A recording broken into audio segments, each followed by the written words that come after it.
দেশে তারা হত্যাযজ্ঞ চালাচ্ছে। একাত্তরের দালালেরা হুঁশিয়ার সাবধান, মুক্তিযুদ্ধের দালালেরা হুঁশিয়ার সাবধান, স্বাধীনতার দালালেরা হুঁশিয়ার সাবধান, জামাত শিবিরের খেলোয়াড় ভেঙে দাও ঘুরিয়ে দাও, অ্যাকশন অ্যাকশন ডাইরেক্ট অ্যাকশন, গুপ্তচরের খেলোয়াড় ভেঙে দাও ঘুরিয়ে দাও, মৌলবাদের খেলোয়াড় ভেঙে দাও ঘুরিয়ে দাও।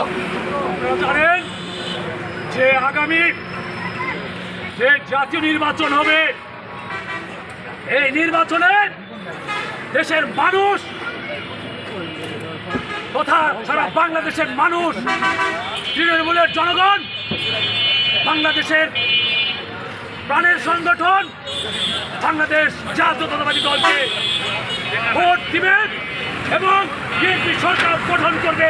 এই মুহূর্তে দরকার সরকার নির্বাচিত সরকার, এই ভোটে দরকার, এই মুহূর্তে দরকার নির্বাচিত সরকার। এই মুহূর্তে যদি ভোট হয় তাহলে এই এনসিপি, আওয়ামী লীগ এবং জামাত শিবির সহ এই রাজনৈতিক দলগুলো বুঝতে পেরেছে যদি দেশে নিরপেক্ষ ভোট হয় তাহলে সংখ্যাগরিষ্ঠ নিয়ে বাংলাদেশের জাতীয়তাবাদী দল বিএনপি সরকার গঠন করবে।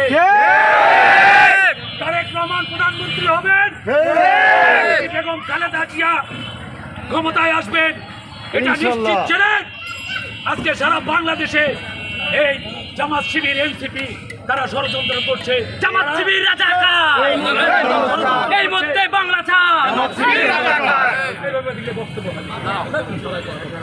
তারা ষড়যন্ত্র করছে দেশের জন্য একটা সুষ্ঠু ভোট না হয়, কারণ তারা পায়তারা করছে।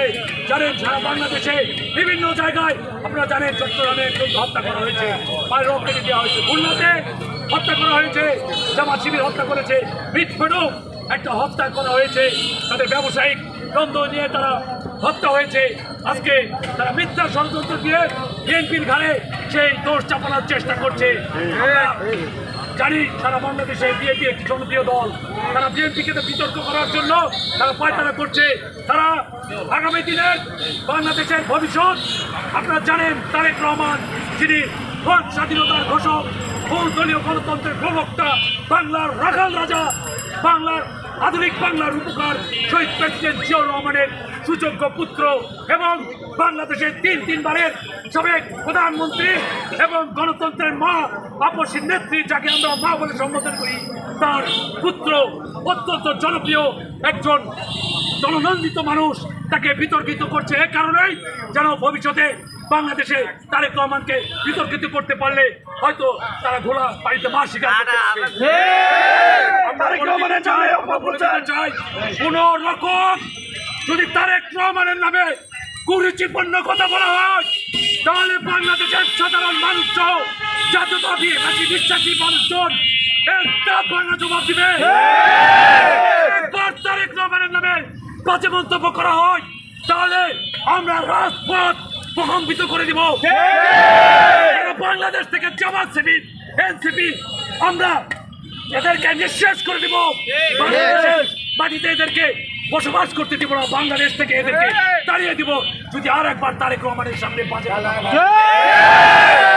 তারেক রহমান আমাদের হৃদয়ের স্পন্দন, তারেক রহমান আমাদের আবেগের জায়গা, ভালোবাসার জায়গা।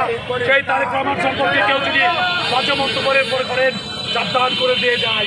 আমরা নওগাঁ জেলা বিএনপি ও তার অঙ্গ সংগঠন সাবধান করে দিতে চাই।